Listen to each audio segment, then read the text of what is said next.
여러분 설 잘 지내시고 떡국 한 그릇 맛있게 잘 드시고 건강한 모습으로 오늘 또 교회에 모여서 또 각 가정에서 우리 가족들 함께 하나님 앞에 예배를 드립니다. 우리가 떡국을 한 그릇 먹으면 우리는 한 살도 먹었다 그렇게 이제 생각을 하고 그렇게 받아들이죠.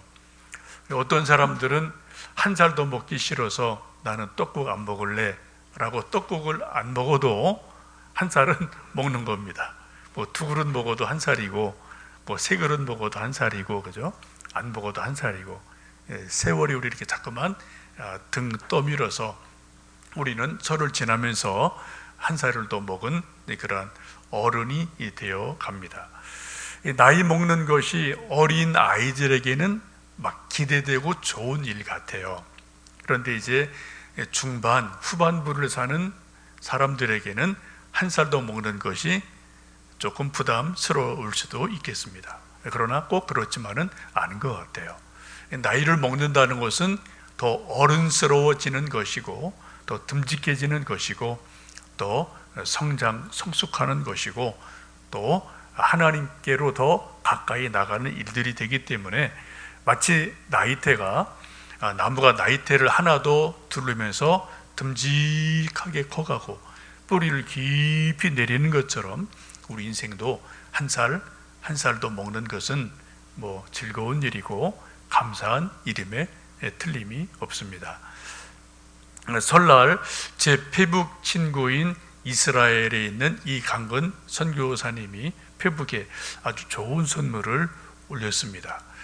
이 지구상에서 가장 나이가 많은 나무, 특별히 올리브 나무 중에서 이 세상에서 가장 나이가 많은 나무, 이거를 이스라엘 땅에서 설날 어디 좀 이렇게 가서 찍은 것을 올려줬어요. 잠깐 좀 보시겠습니다. 오늘은 제가 정말 귀한 것 하나 보여드리려고 합니다.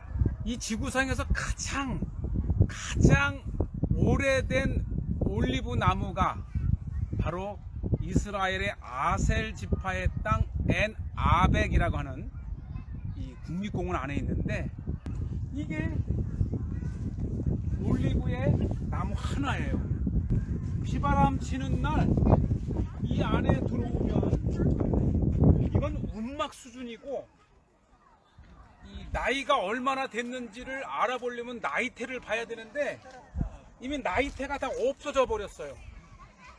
세상에 이렇게 끈질긴 생명력을 가진 나무가 또 있을까요? 나이는 이렇게 늙어도 열매는 또 청춘이에요. 이게 보세요. 아주 푸르른 청춘처럼 또 가지가 푸르릅니다. 네, 저 나무의 나이를 알 수는 없어요. 나이테가 없기 때문에. 속이 텅 비어서 몇 사람 들어가도 될 만큼 뭐 이렇게 좀 어른들이 한 너댓 명이 둘러서야지 안을 수 있는 그 정도의 나무입니다. 아마 저 나무가 지구상에 살아있는 올리브 나무 중에는 가장 나이 많은 나무로 알려져 있고, 어떤 분들은 뭐 한 3천, 4천 될까 이렇게 추정을 하기도 합니다. 저곳이 이제 아벡이라는 곳인데요. 성경 보시면 여호수아 19장에 여호수아가 가나안을 정복하고 나서 12지파에게 분배를 해주죠. 그때 아셀 지파에게 분배해 준 땅 중에 아벡이라는 곳이 있습니다. 그곳이에요. 그곳은 지금 이스라엘의 국립공원으로 지정이 돼 있어서 이렇게 좀 많은 볼거리들이 있는 그러한 지역으로 알려져 있습니다. 여러분 지금 보신 것처럼 저 올리브 나무가 수천 년을 풍상을 겪으며 속이 텅 비었지만 아직도 살아있거든요. 그래서 꽃이 피고 열매를 맺고 아주 늠름한 모습을 보여주는 것을 보실 수 있습니다. 여러분, 나이 먹는다는 게 꼭 나쁜 게 절대 아니라는 거예요. 나이 먹어서 또 늙는다는 의미도 있지만, 또 다르게 말하면은 늠름해진다, 더 커간다, 이런 모습도 있음을 기억하시면서 우리 좀 연세 높으신 분들 소망을 가지고 올 한 해도 저 나무처럼 푸르르게 든든하게 건강하게 자라가시는 은혜가 있기를 주님의 이름으로 축복합니다. 우리 인생과 신앙의 모든 모델과 모범은 예수님께 있습니다. 그래서 우리가 우리 인생에서 신앙에서 조금 더 아름다운 모습으로 자라가려면은 자꾸 성경을 보아야 되고 예수님의 생애를 또 예수님 하신 말씀을 자꾸 주목하고 우리가 말씀을 보아야 되죠. 예수님 탄생하시고 12살이 되셨을 때 예수님께서 특별하게 하신 일들이 누가복음에는 기록이 되어 있습니다. 이제 매년 예루살렘 성전에 올라가셔서 예배를 드리고 특별히 6월절 같은데 이게 의무가 되죠. 올라가셨는데 12살 되셨을 때는 같이 부모와 함께 올라가셔서 예배를 드리고 집으로 돌아오는 길에 하루길을 걸어다 오다 보니까 예수님이 보이지 않아요. 부모님이 놀래서 다시 예루살렘에 가서 3일 만에 예수님을 만납니다. 가봤더니 어떻게 되어 있습니까? 예수님이 성전에서 랍비들과 함께 성경 말씀에 대해서 이런저런 말씀을 주거니 받거니 이야기하는 것을 보게 됩니다. 깜짝 놀란 모친 마리아가 아이야, 어떻게 내가 여기에 있느냐? 너희의 아버지와 내가 얼마나 놀랬는지 아느냐라고 꾸지람하자 예수님이 하신 말씀이 뭡니까? 어찌하여 내가 내 아버지 집에 있어야 할 것을 알지 못하셨습니까? 라고 대답을 하시죠. 마리아는 이 말의 의미를 다 알지를 못했어요. 성경 보시면은 그 말을 마음에 담아 두었더라라고 성경은 말씀합니다. 그리고 예수님은 다시 고향으로 돌아와서 부모님께 순종하는 모습을 성경은 말씀하고 있습니다. 예수님의 모친 마리아의 입장에서 보면은 예수님을 도저히 이해할 수 없는 일들이 아주 많이 일어납니다. 예수님 잉태하실 때도 예수님 잉태하는 장면이나 과정이 마리아가 도저히 이해할 수 있는 일들이 아니죠. 어느 날 갑자기 천사장 가브리엘이 나타나서 하나님의 말씀을 전합니다. 하나님의 사랑받은 자여 너에게 은혜가 있을 거다. 그리고 아이를 낳을 텐데 이름을 이렇게 해라 하면서 수태고지를 알려주셔요. 근데 이거 도저히 결혼하기 전에 처녀가 이해할 수 없는 일이죠. 근데 그 말씀을 받고 마리아가 어떻게 대답합니까? 주의 여종이오니 말씀대로 이루어지이다 라고 순종하고 그 말씀을 마음에 담아 둡니다. 1년이 지나서 예수님 탄생하셨어요. 그때 목자들이 와서 천사들의 소식을 듣고 와서 경배하고 찬송하고 또 자기들이 본 천사들의 이야기를 들려줍니다. 그때 누가복음 말씀을 보시면 그 목자들의 말을 마리아가 마음에 담아 두었다. 그런 말씀이 있습니다. 우리가 12살 때 예수님 아까 말씀드린 것처럼 성전에 올라가셔서 이런저런 일들이 있을 때 그 예수님이 내 아버지 집에 거해야 될 것을 알지 못하십니까? 라고 이상한 말을 하셨을 때 마리아가 이해할 수 없었어요. 근데 그 말을 어떻게 했다고요? 마음에 담아 두었다 라고 성경은 말씀하고 있습니다.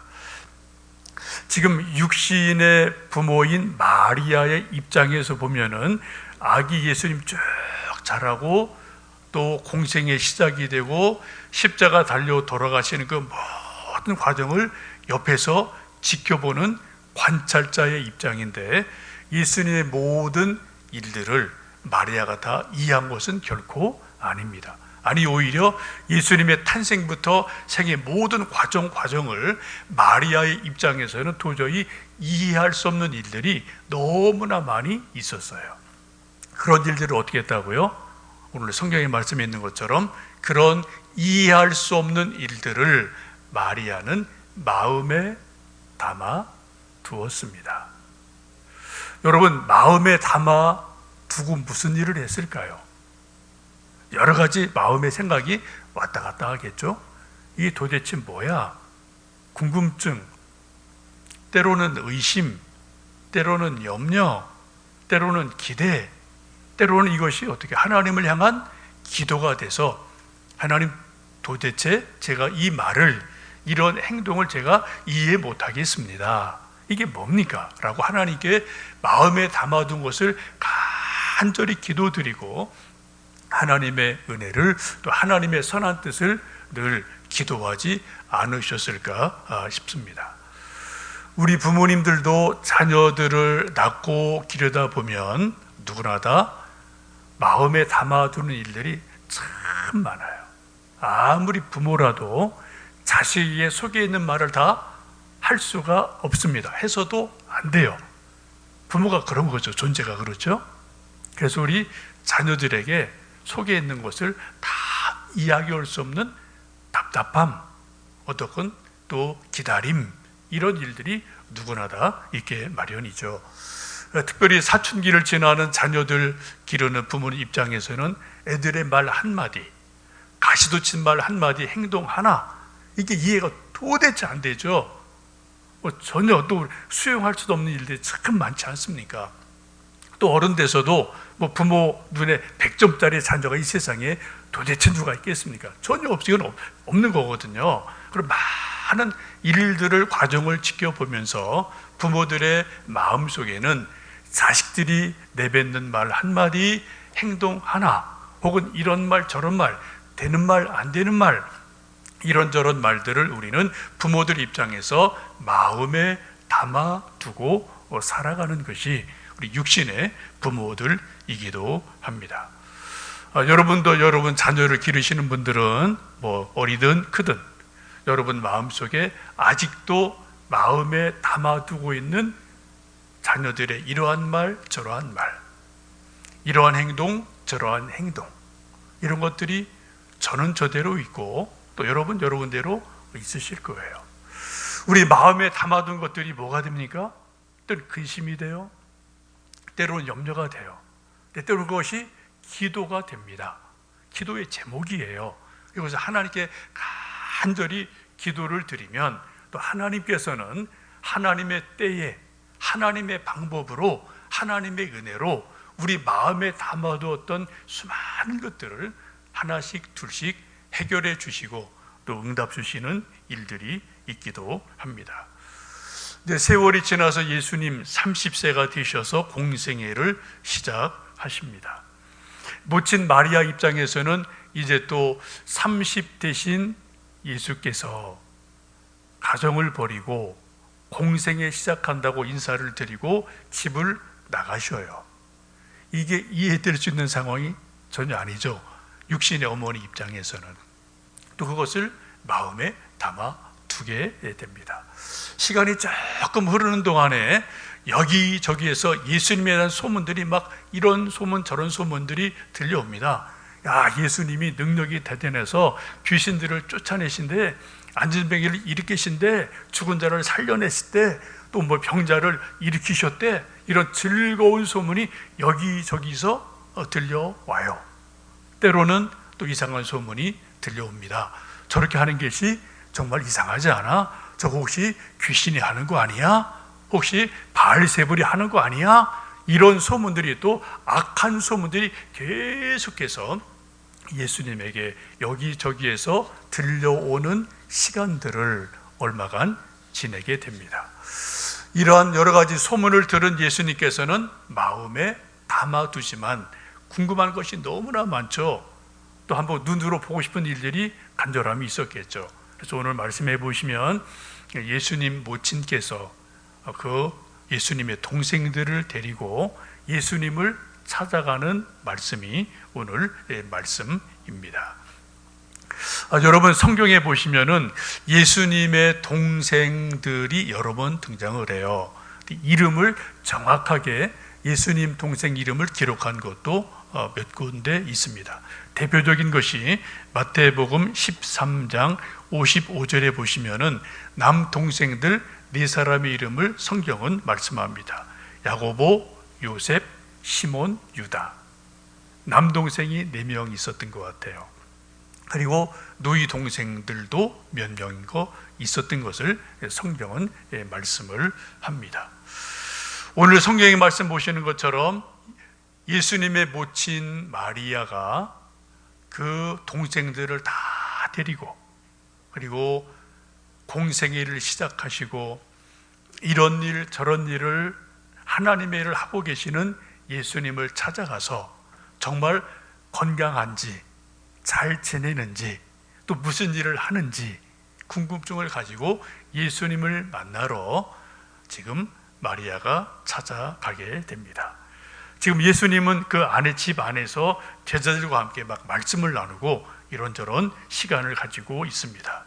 그때 밖에 서 있던 한 사람이 예수님에게 문을 두드리고 소식을 전해줘요. 지금 바깥에 모친께서 또 주님 동생들이 와서 기다리고 있습니다. 좀 얼굴 보고 싶어 합니다. 이러한 전가를 받으면 저 같으면 하던 일을 딱 멈추고 진짜 맨발이라도 뛰쳐나가서 모친을 맞이하고 인사하고 또 동생들을 오랜만에 만나 볼 수가 있을 것 같습니다.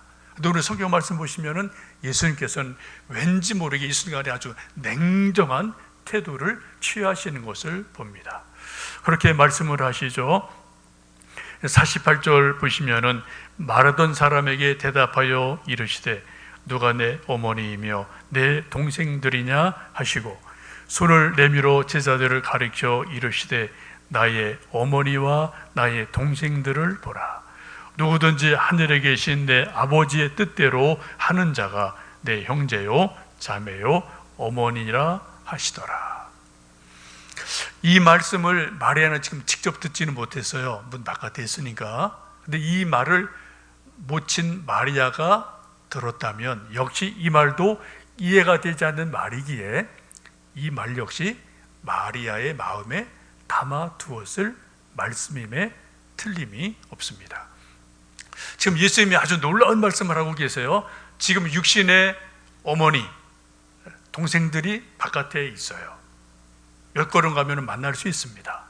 근데 그들을 영접하지 아니하고 제자들에게 하시는 말씀이 도대체 누가 내 모친이고 어머니고 내 형제고 자매냐?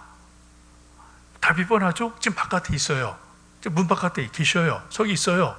근데 예수님 하신 말씀이 아니다. 내 모친 어머니와 형제 자매들은 바로 12제자. 하나님의 뜻대로 살아가는 사람이 내 어머니요, 내 형제요, 자매다라고 말씀을 하십니다. 우리는 이 말씀 속에서 놀라운 진리를 발견합니다. 우리 사람들은 너나 보신 모든 사람들은 가족의 개념은 1차적으로 혈연의 개념이에요. 피부치라고 우리가 흔히 말합니다. 그래서 흔히 우리가 하는 말처럼 피는 물보다 진하다. 어떤 결정적인 순간에 아무리 친한 친구라도 이런저런 사람이 있더라도 결정적인 순간에는 우리가 가족과 친구, 누구, 남 거기서 뭘 선택합니까? 피부치 선택해요. 거의 100%. 왜? 가족이니까, 피부치니까, 우리 한 식구니까. 이게 우리 인간의 본능이란 말입니다. 이건 나쁜 게 전혀 아니죠. 이건 당연한 거예요. 그래서 우리 모두는 인간 관계 속에서 가장 친밀하고 가장 끈끈하고 가장 소중한 관계가 어쨌든 가족이다. 피부치다. 피는 물보다 진하다. 그건 우리는 말하지 않아도 우리 모든 사람의 본능 속에, 몸 속에 이거는 흘러가고 있는 일임에 틀림이 없습니다. 우리가 흔히 이제 가족을 영어로 패밀리라고 하는데 어떤 분은 그것을 이렇게 풀어 말하죠. Father and Mother, I love you. 이제 앞 글자를 따면 패밀리라는 글자가 됩니다. 하여튼 엄마 아빠, 나는 엄마 아빠를 사랑해요. 또 엄마 아빠들은 아들 딸 손주 손녀 향해서 나는 너희들을 사랑해. 이런 것들이 우리 가족이라는 겁니다. 그런데 오늘 말씀을 보시면 예수님이 아주 놀라운 말씀을 하십니다. 분명히 피부치인 모친 동생들이 저쪽에 있어요. 서 있어요. 기다리고 있어요. 그런데 예수님 하시는 말씀이 도대체 누가 내 어머니고 내 형제 자매들이냐 말씀하시면서 피부치가 아닌 하나님 아버지의 뜻대로 사는 사람들이 내 어머니요 내 형제고 내 자매다라고 말씀합니다. 이 말씀 속에서 우리는 놀라운 영적 진리를 발견합니다. 곧 가족이라는 개념은 두 가지가 있다. 하나는 피부치 혈연 관계로서의 가족이 분명히 있는 거예요. 예수님 지금 뭘 말씀하세요? 영적 개념으로서 가족을 말씀하고 있어요. 혈연, 피부치를 뛰어넘는 영적 개념으로서 하나님을 아버지로 믿는 사람들, 하나님을 아버지로 고백하는 사람들, 하나님 뜻대로 말씀대로 사는 모든 사람이 바로 예수님의 형제다, 자매다라고 말씀하고 있습니다. 지금도 우리는 혈연 관계를 벗어나기 참 힘든 하루하루를 우리는 매일 살아갑니다. 작게는 가족, 한 지붕 아래 사는 식구들, 아니면 멀리 떨어진 결혼한 자녀나 부모님이나, 아니면 사촌 정도. 요즘 사촌도 좀 먼 느낌이 좀 있죠. 옛날에 가까운 그런 관계였지만, 그래도 여러분 또 정치하는 사람들을 보면은 또 이렇게 오고 가는 어떤 보이지 않는 끈들이 뭡니까? 어떤 혈연 관계라는 게 거긴 작용을 엄청나게 하거든요. 전주희 씨, 안동권 씨, 안동김 씨, 이런 것들 여러분 딱 따지면은 족보로 딱 들어가면 이것도 어떤 상황에서는 이게 작용을 확 해버리는 것들이 너무나 많거든요. 왜요? 그래도 같은 피를 어쨌든 받았다는 생각이 있기 때문에 어떤 상황 속에서는 이런 일들이 참 많이 작용하는 것들 우리는 생각하며 살아갑니다. 근데 지금 예수님께서는 그것을 인정하시지만 조금 더 넓은 의미에서 영적 개념으로 가족의 개념을 말씀하고 계셔요. 하나님을 아버지로 믿고 고백하는 사람들, 하나님의 뜻을 순종하는 사람들이 나의 가족이고 형제 자매다라고 말씀을 합니다. 여러분, 예수님이 우리에게 주시는 은혜는 참으로 많습니다. 크게 두 가지를 꼽으라면 첫 번째는 예수님의 이름으로 십자가의 보혈로 우리에게 구원을 주시는 은혜예요. 이게 가장 중요한 거죠. 두 번째는 예수님이 우리 모두에게 성장시켜 주시는 은혜를 주셔요. 우리 생각을 키워주십니다. 우리 가치관을 더 키워주세요. 우리 눈을 더 크게 뜨게 해주세요. 우리 생각에 들을 대로 깨뜨려 버리시고 더 큰 생각들로 우리를 변화시켜 주신 일들이 예수님 하시는 일입니다. 그러니까 예수님을 계속 믿고 믿으면은 우리 가치관이 자꾸 변해요. 생각들이 자꾸 변해요. 자꾸만 커져요. 눈이 자꾸만 커져요. 이런 일들이 반드시 일어납니다. 이게 뭡니까? 이게 신앙이 성장한다, 신앙이 성숙한다, 그런 말이지 않습니까? 오늘 예수님 하시는 말씀이 뭐예요? 가족이 뭐냐? 피부치? 오케이, 맞아요. 그런데 그것을 뛰어넘는 영적 개념으로서의 어떤 가족의 개념을 우리에게 말씀하고 있습니다. 우리 이제 모든 부모님들의 소원이 사랑하는 아들, 딸, 손주, 손녀들을 내가 좀 잘 키워서 부모 품에서 잘 이쁘게 키워서 좀 행복하게 만들어 줘야지. 그런 소원이 어느 부모인들 없겠습니까? 그래 있는 힘을 다해서 교육시키고 도와줄 거 도와주고 해줄 거 해주고 계속 그렇게 하죠. 근데 여러분, 정말 우리 부모 입장에서 우리 아들, 딸들이 또 성장하기를 원하신다면 어느 때가 되면은 부모 품에서 떠나게 하셔야 돼요. 부모 품이 아무리 커도 우리 인간입니다. 다 품을 수가 없어요. 부모 품을 떠나서 어디로 가야 됩니까? 성경에 있는 것처럼 내 부모를 떠나 남자에게 여자에게 가야 돼요. 결혼해야지 사람이 큽니다. 지지고 볶는 일들이 많죠. 별의별 일이 다 많죠. 가정에서, 결혼 생활에서. 그러나 그러한 지지고 볶고 남자 품에서 여자 품에서 함께 서로 살아가면서 어른이 돼가는 거예요. 독립된 인격이 돼갑니다. 더 크길 원한다면 어디로요? 하나님 품으로 우리 아들, 딸들을 보내셔야 돼요. 끝까지 부모 품에 품고 있으면 여러분 그거 못 벗어납니다. 클 수 없어요. 우리 부모는 저도 마찬가지, 여러분도 마찬가지예요. 애들을 내가 어떻게 낳는데 키웠는데 내가 여기서 다 잘 키워줘야지. 근데 여러분, 저나 여러분이나 우리 모든 인간은 철저한 한계가 있습니다. 결코 어떤 부모도 부모 품 안에서 한 아이를, 자녀를 완벽하게 키워낼 수는 절대로 없습니다. 세상으로 보내야 되고 또 낯선 곳으로 보내야 되고, 더 중요한 것은 하나님 아버지 품으로 가도록 우리가 기도해주고 격려해주고 믿음을 심어주고 스스로 서도록 도와주는 것, 이것이 있을 때 하나님 아버지 안에서 한 사람으로 아름답게 성장할 수가 있게 될 줄로 믿습니다. 여러분, 예수님을 구주로 믿는 우리 모두는 두 개의 가족 관계에서 살아갑니다. 하나는 우리 혈연의 가족 관계예요. 우리가 할 수 있는 최선으로 서로 사랑하고, 또 때로는 이런저런 것들을 마음에 담아두고, 할 말 안 할 말 우리가 다 한다고 좋은 건 아니잖아요, 그죠? 어떤 때는 정말 꾹꾹 마음에 담아둘 것들이 있고, 기다려주고 기도해주고 격려해줄 일들이 분명히 있습니다.